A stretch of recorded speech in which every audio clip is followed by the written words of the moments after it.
Ini dikasih yang rame-rame Mbak Sudin untuk bergoyang. Monggo Bu goyang ya Bu ya. Orang koyok goyang lah bubar wae lah.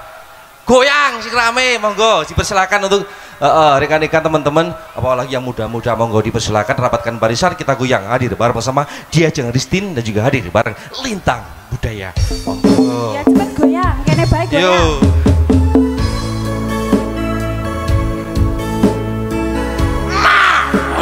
Bisa.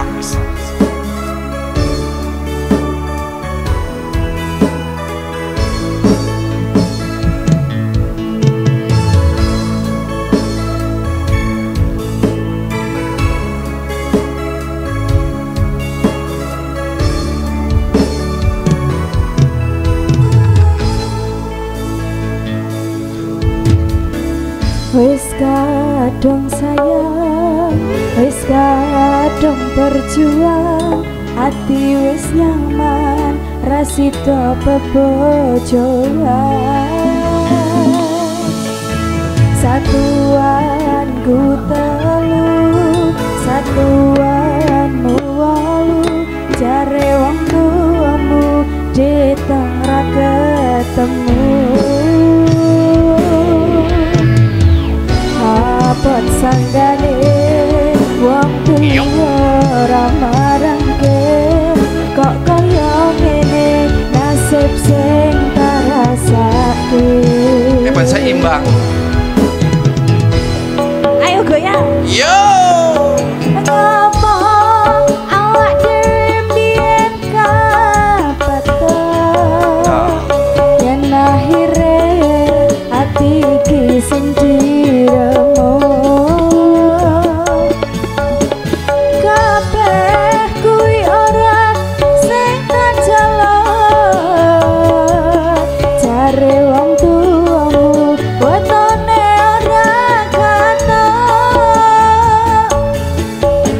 Lara kaya dipateni nanging ora mati, duh Gusti paringi kuat hati.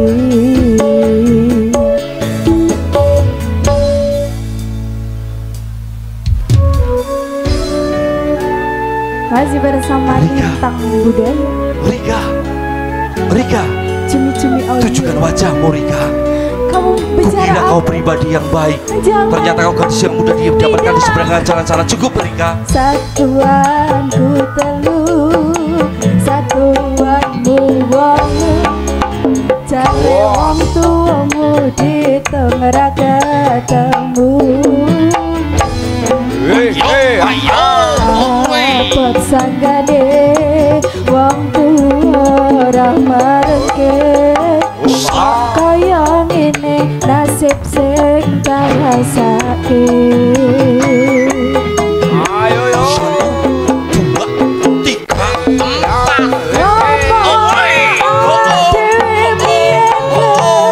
3. Ati iki sing diremo.